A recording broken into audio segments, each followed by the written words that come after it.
मजीद अच्छे गाने सुनने के लिए हमारे चैनल लली हसन को सब्सक्राइब करें। शुक्रिया।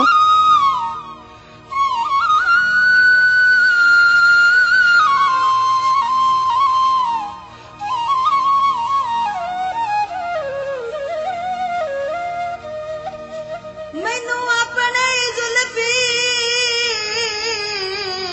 बेली रब लई बख्शी, मेरा तू रखवा लई कोई नहीं।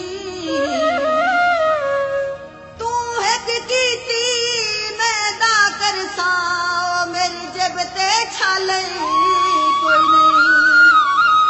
तेरा कोई नहीं जे नरसाया ते, मैं बेलिया कहलई कोई नहीं। डर होंदे ने शर्म हयावा दे, ओ तेरा उन मैंने पालई कोई नहीं। मी वसिया ते खरे हो गए ओ सजना दा मुख तकिया, ओ कई साल ते वरे हो गए।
This video uploaded by Ali Hassan.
मजीद अच्छे गाने सुनने के लिए हमारे चैनल लल्ली हसन को सब्सक्राइब करें। शुक्रिया।